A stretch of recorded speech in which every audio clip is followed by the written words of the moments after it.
ত্রিপুরার ভূমিপুত্রদের রক্ষা, বিদেশি অনুপ্রবেশকারীদের বিরুদ্ধে বিহিত ব্যবস্থা গ্রহণের জন্য সারা রাজ্যের সাথে 59টি জেলায় তিপ্রা মথা দলের পক্ষ থেকে 59টি জেলা শাসকের কাছে গণডেপুটেশন প্রদান করা হয়। জেলা শাসক এই ব্যাপারে কর্তৃপক্ষের সাথে আলোচনা করবেন বলে জানিয়েছেন প্রতিনিধি দলের সদস্যদের।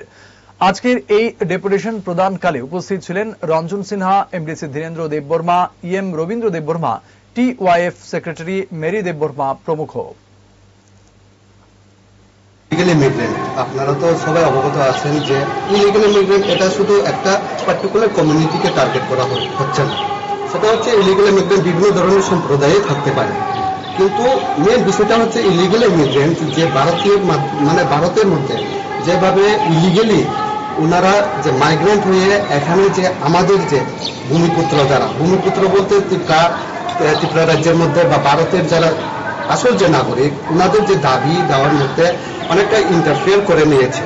যার কারণে আমরা যারা নাগরিক রয়েছি, যে সত্যিকারের যারা নাগরিক, ভারতের যে নাগরিক, বিভিন্ন কর্মসংস্থান থেকে আমরা বঞ্চিত হচ্ছি এবং বিভিন্ন অর্থনৈতিক দিক দিয়ে দুর্বল হয়ে পড়েছি। সামাজিক দিক দিয়ে আমাদের কোনো শৃঙ্খলা এরকম নষ্ট হয়ে যাচ্ছে, যার কারণে